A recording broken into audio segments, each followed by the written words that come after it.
Hi, my name is Felix Valencia. In this program, we'll be doing what is known as full speed takedowns, starting from long to medium range.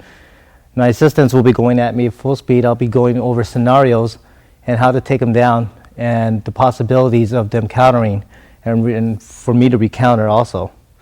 So let's get started and enjoy the tape.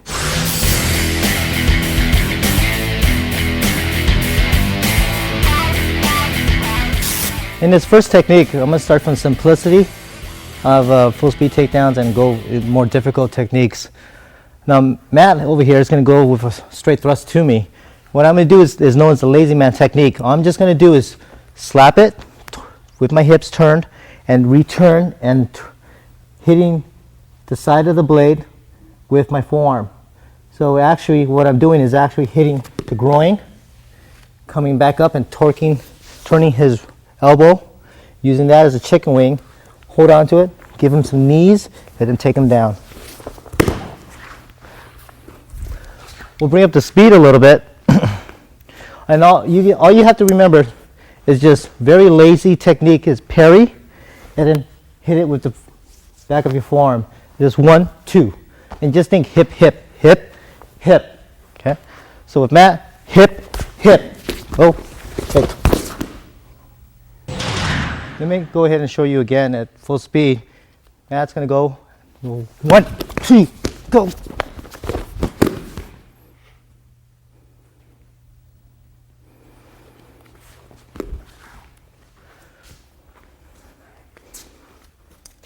Yeah. Go. Let me go ahead and show you some do's and don'ts on this. Let me have Matthew point you for this side. When he comes in, you go hip and you disarm it here. You go to the groin to get the bend you want for this. Just pop it right here so you get the bend. Snake this over, drop your weight down so his head goes down. From here you could incorporate the knees. You go from foot, spin him here, go into a wrist lock, control right here, or even an arm control right here, an elbow break. Let's say, for example, in a perfect world, you miss disarming it with your forearm. So you've been able to parry it, but you missed it. You could still go into this. We call it figure 4 lock. Hold on to it. He can't reach you as long as you got the bend. And then the thumb of row is never let his head go over your belly. That means he's still in the comfort zone. Have his head go downward so he can't think. He's in pain. You can incorporate the knees, go into a spin, control the knife. From here, you can go into a disarm. You've got him here.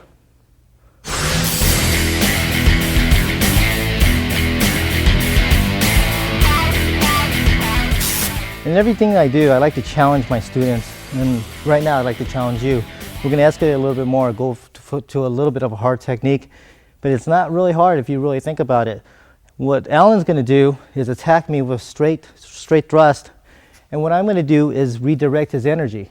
Reason why, if Alan thrust to me and I parried, his energy could still go that way. And he could still get a slash off me. So what I want to do is go redirect it. Go 1 and then 2. That way, if I caught him here on the outside and I have to go here, the possibility of him cutting me in the stomach is great. So I want to do it before I even pass. So I'm going to go 1, 2. Now I'm in the safe zone. My stomach's cleared. He can't redirect the energy because his energy is taken out this way. I'm going to put my ankle to ankle with him and just pull him down. Now from here, I'm going to pin his hand, have this elbow high, hit the face, tuck his arm under, leg over. From here, both feet are up. This is leverage. Stay still, and this kicks out for an arm break. You could hit, elbow, headbutt. You could do all kinds of things from here, but you have the main control. Keep your hand around his neck. If you keep it here, all Alan has to do is grab this shoulder and pull me over, and I'm in trouble. This way, if he does it now, I can slap the ground. He can't turn me over. Okay? At any time, you could still add leverage. Just remember to keep this elbow here with this leg. This is your leverage leg. Keep the elbow here and keep putting pressure on. If you notice, by his body language, it's a lot of pain. Let me go ahead and show you what it looks like at full speed.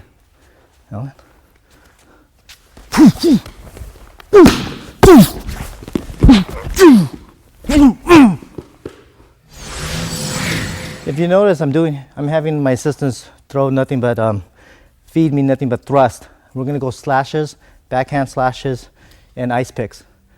The moment I'm gonna have him do a thrust to me, and what I'm gonna incorporate now is simplicity. So when he comes in, 1, 2, backhand.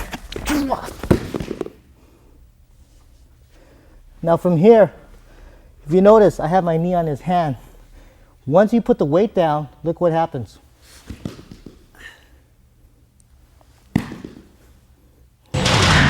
Now some of the do's and don'ts on this is you could go for a one shot where you stop, punch.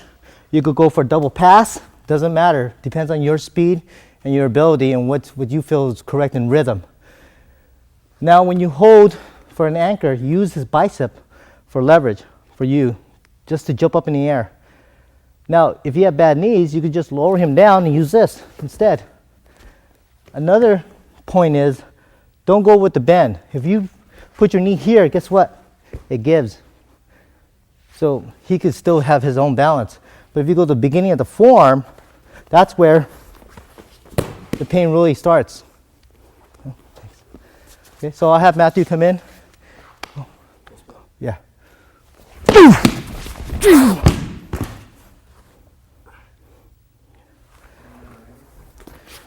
The other angle? Yeah. Okay. Go.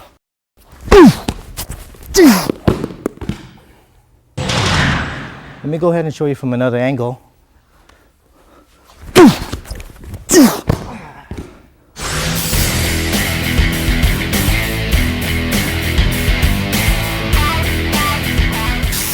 One of the techniques my late teacher told me, Edgar Soliti, was this, just hugging.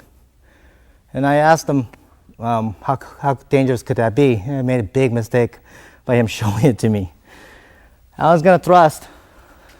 When he does this, I'm just gonna go 1, tuck it under, hug, and torque my hips. As you can see, that was a lot of pain. And if it was full speed, it would be a break.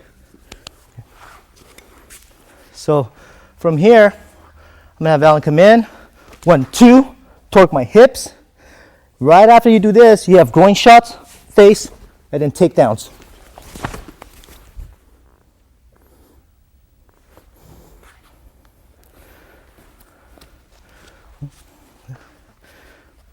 Go.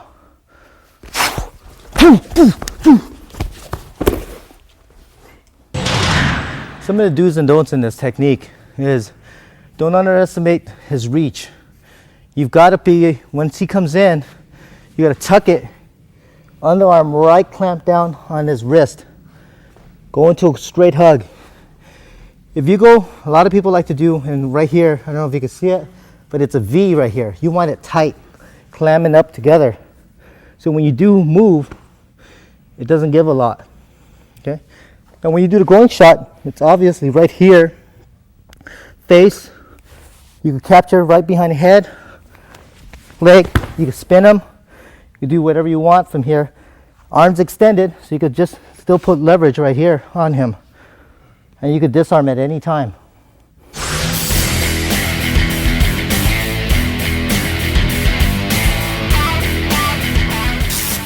Now remember, in these takedowns, you could also incorporate it into an empty hand technique. So all it just takes is dropping the hand, him making a fist, and then incorporate the technique. So what Matt's going to do is do a slash, a 1 slash, right to my temple or to my throat. When he does this, I'm going to do a double pass, check, turn his chin, and take him down here.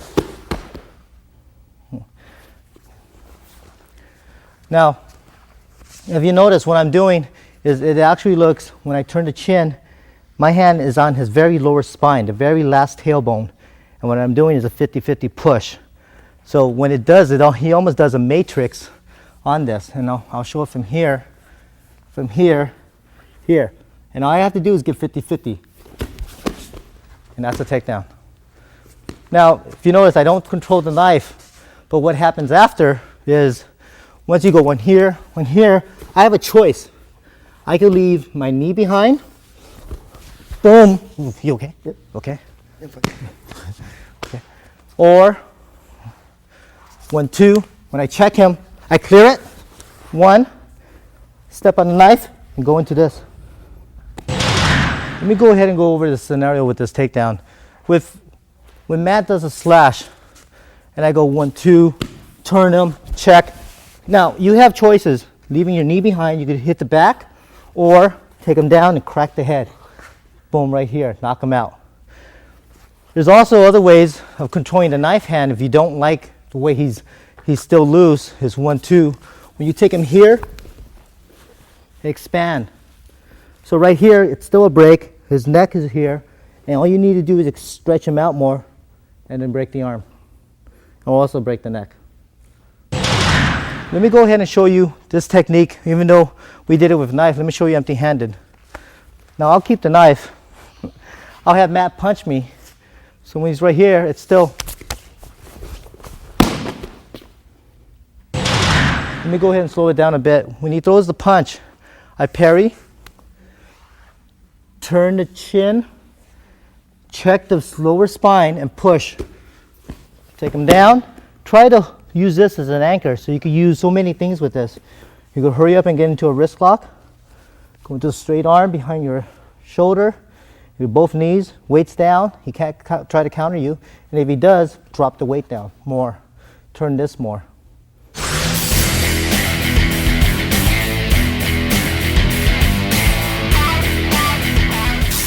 A lot of people like to do eye jabs. There's some technique and some minute techniques that you could incorporate into this. Now the mentality is when it's even a straight line or even a slash, you're gonna drop and torque your hips so the energy goes that way, palm up, and get him in this way. So Alan will come in, I go 1, 2. Now people say, do you want to use your fingers, open palm, fist? It doesn't really matter. I just like doing whatever feels correct at the time. If I want to get to the eye, maybe I want to go straight and go straight to the throat, or even with an over finger jabs, or even over palm to break the nose. So in these techniques, it doesn't matter what you use, but you got to remember it's going so fast that you have to have the reach. So Alan will come again. Okay, now let me get Alan to go full speed with me.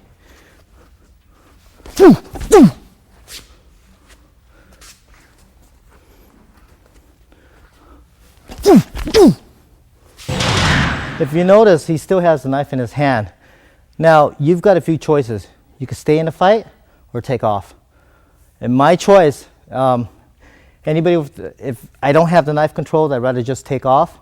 But if I can't run away from him, I've got to hurry up and stay in the fight. So, few options here. First one, when Alan comes in, I go 1, 2, 3, 4, take.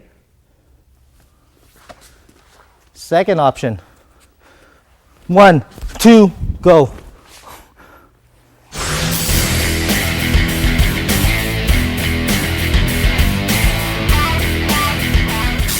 This next technique, I call it the stand-up choke out. So when Matt's coming with a slash at me, I'm gonna come and parry the elbow, go into a hug. Again, the mentality of my wrist to my elbow is a stick. So I'm gonna go across his throat, the side of his neck, grab my wrist, head to head so he can't headbutt me, and squeeze down. Okay. Now the only thing is, you can't hang around. Why? Because he could switch hands if he's still let's say conscious. So you don't want to give him time to think about anything. You want to hurry up, take him down, and then go control the knife hand. So this is how it looks. Once he comes in, it'll be 1, 2, 3, 4. You might have noticed he laid the knife right on my wrist. These things happen all the time. You got to expect him to flail. Once you go here, you take him down, boom, he's going to flail, so you have to control the knife hand. Look for it as fast as you can. When he does this, he's flailing, you can grab the wrist, go across his throat. That way, if he does, you can always sit over and choke him out this way. Okay, now we're going to go full speed with this.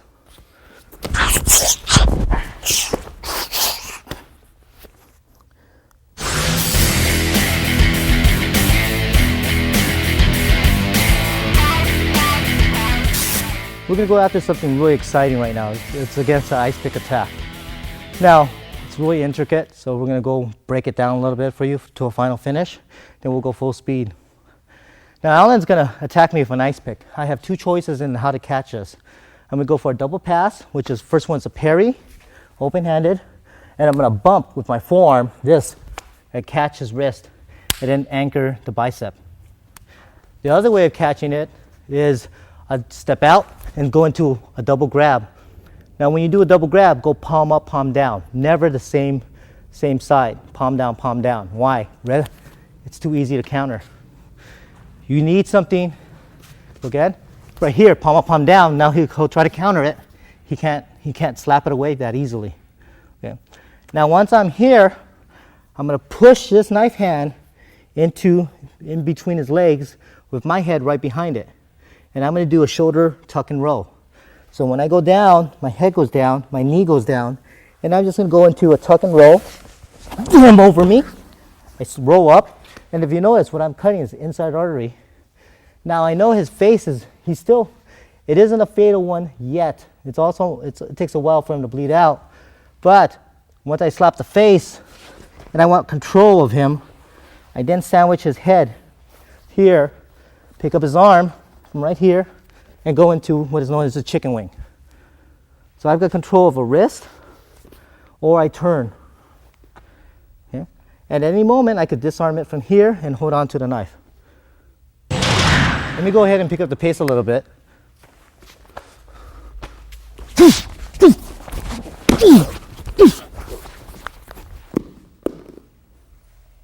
Let me give you some do's and don'ts. Don't anticipate, let the energy come down. When you do this, push away from you. Go into grab, use this as an anchor. Now a lot of people like to just dive in there. When you can make it simple, just drop your knee, knife right in between the legs, head right behind it. When you go in, make sure this is hooked, and make sure the knife is in the inside leg. Once you got the inside artery cut, turn the head. Double pass. Now the face has to be down. If it's face up, he can still bite you in between the legs. Now bend this up, and you've got your chicken wing. Now there's a few options to this. You got a wrist lock, he'll tap. You could turn, we call this chicken wing, or you could simply just break his neck from here. Let's go to the ice pick, a more simple technique. Now in this technique, you are going to get cut, but it's going to be on the outside of your forearm.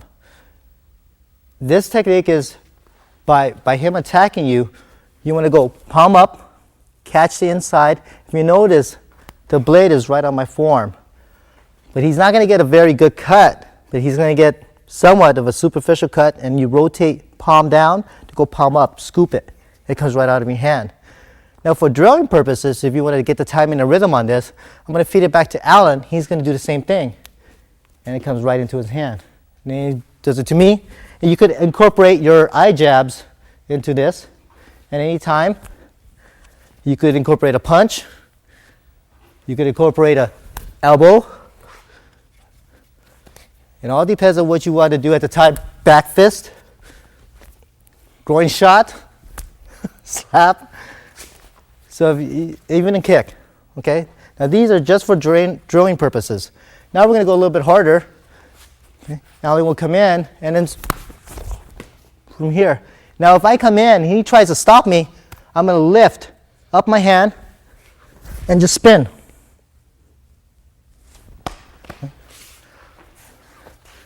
So once he comes in, it'll be 1, 2, hit, lift, spin. Now, in a perfect world, there's the 1, 2. One of you, he misses the first one, he comes back with a backhand ice pick. So he's going to go forward, he misses, backhand. It's the same mentality. You catch the wrist, it's going to cut you here on the outside, but you go palm up, and the knife hand comes out, and take it from there. Okay? Same thing with Alan. I'm going to feed him 1, 2, palm up. He's going to just do it back to me, and we're going to go 1, 2, and right here I could go for an eye jab, palm up. I'm going to do it to him, 1, 2. There you go. He's going to do it back to me, 1, 2. Now from here, if you notice, once I got him here, I could do so many things. I could go pull, push back into him. I get into a wrist lock from here, using the knife. So there's all kinds of options going from here, backhand. Okay. And then there's also the forward hand. 1, 2. Okay, so I'm going to go forward. It's one strike. Get it on the first. 1. Get on the first. Get on the first. Get it on the first. Get it on the second. 1, 2. Get it on the second. 1, 2. Okay.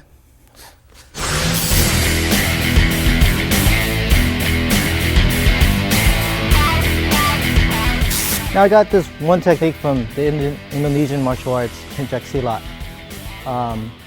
One of my grandmasters showed me this technique and I liked it, and I incorporated it with some shoot. What Matthew's going to do is do a slash at me. I'm going to stop it. I could even incorporate an eye jab. I'm going to go ankle to ankle, inside his knee, drop. Now when I go up, I collect his leg and I step. Now again, the mentality of my wrist to my elbow, cross right where the beginning of his calf muscle is. Now look what happens. A lot of pain into this. Now I could even turn it a little bit and it goes right into the bone. You okay? Yep. Okay.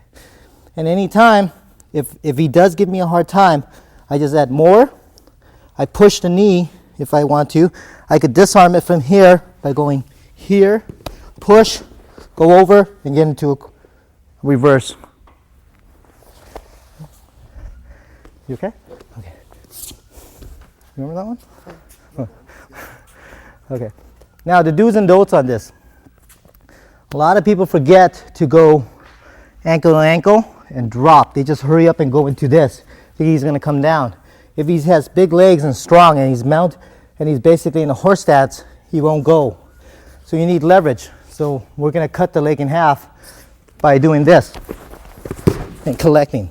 If you do this right, you always collect the leg. Step right on the wrist and go up. The higher he is, the harder it is chance for him to go anywhere. Now by doing this, you add in the pain. You want to turn him a little bit so he can't kick out that easily. Okay? This leg might kick you to the face, which he'll try, and then you got to watch out for that because your face is vulnerable. You have nowhere to block it. That's why I push the knee this way, so he could block it. Okay, and give the energy down to the ground. Okay, he can't do anything with that knife hand, and I'm putting weight down here. Okay, let's go full speed with this. Here.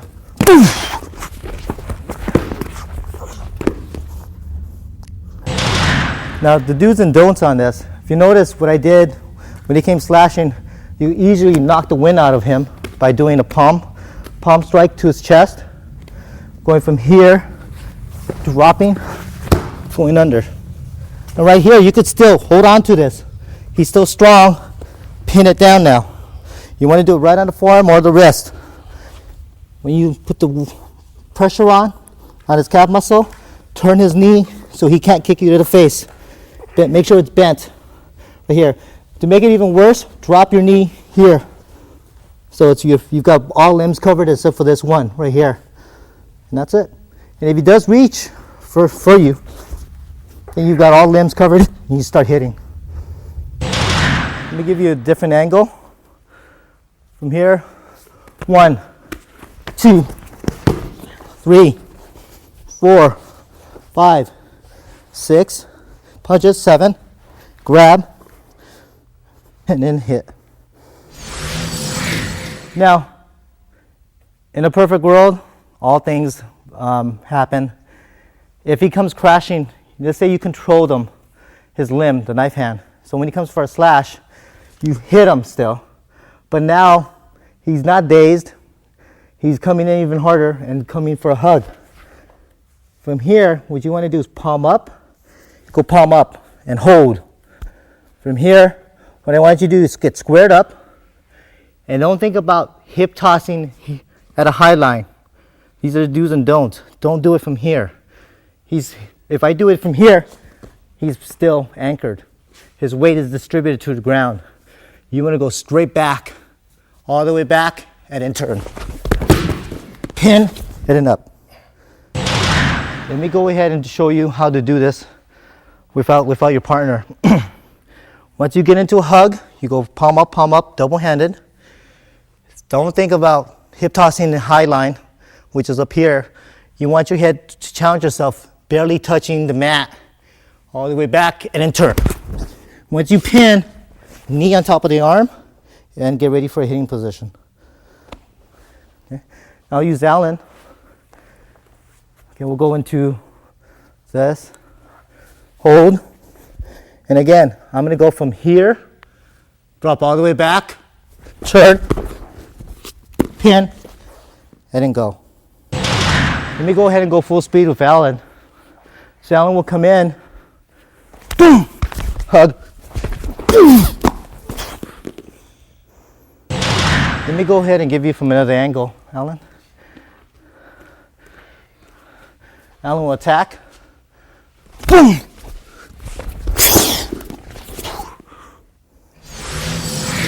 Let me go ahead and give you the mentality of, let's say, the mai, in Japanese terms also. I don't know what it is in Tagalog, but there's only the tip of the blade. And you know, once you realize Matthew does a forward slash, he knows he's within reach of slicing my face. So what I want to do is when he slashes, I step back.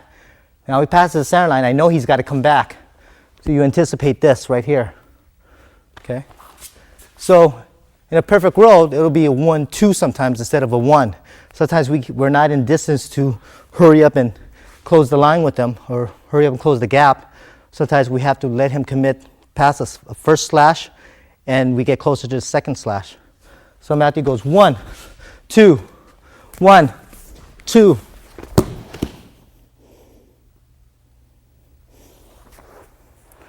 Now what I simply did was a figure 4. When he went backhand, 1, all I did was jam it, stop the elbow, stop the wrist, break the bridge. And what we mean by breaking the bridge is collapsing this arm, turning and grabbing. And from here, half circle with this leg and take his energy, this wrist, down to the ground.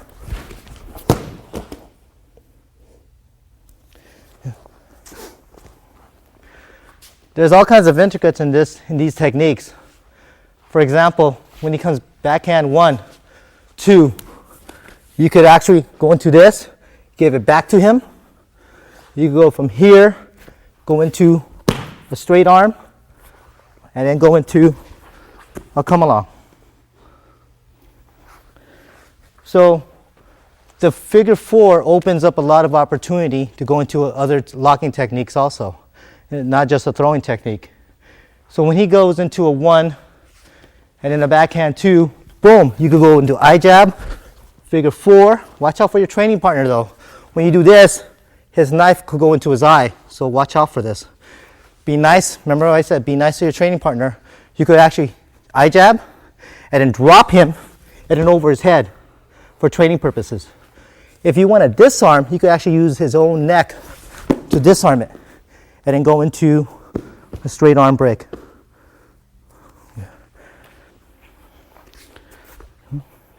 So as you can see from a figure 4, it opens up a lot. Now people ask me, can you do it from a forward slash? Yeah, definitely. Remember I showed you the bump, 1, 2, and then from here. Instead, so you have choices into catch it in the first strike, which is this, or go into the second strike, which is 1, 2, and go.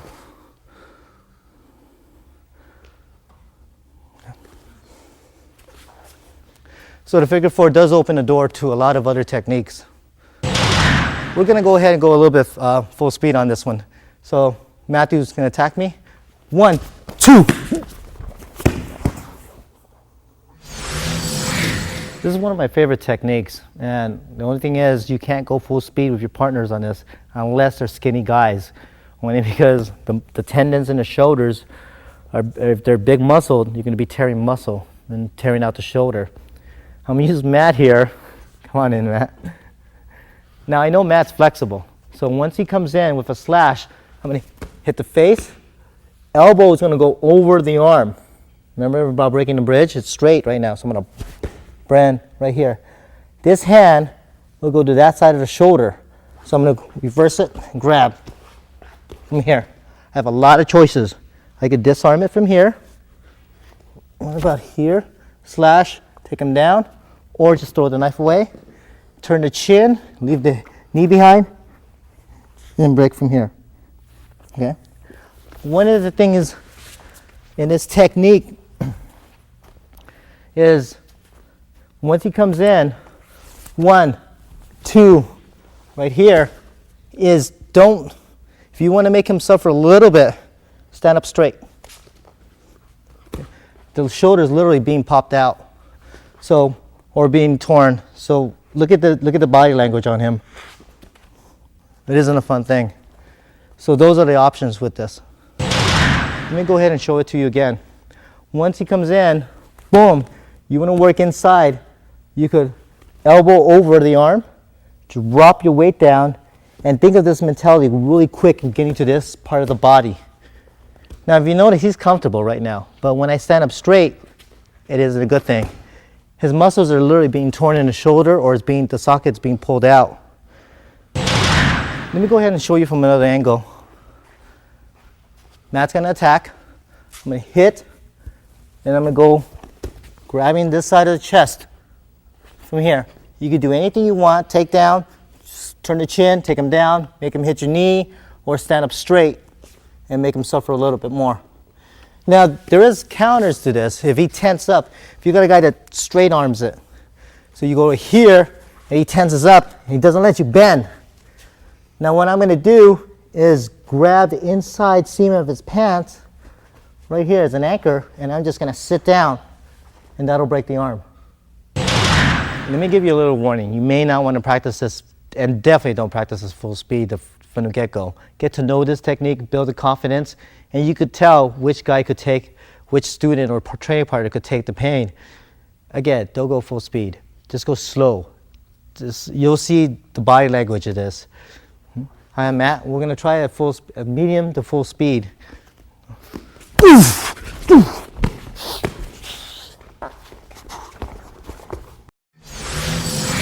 I'd like to thank you for watching this program.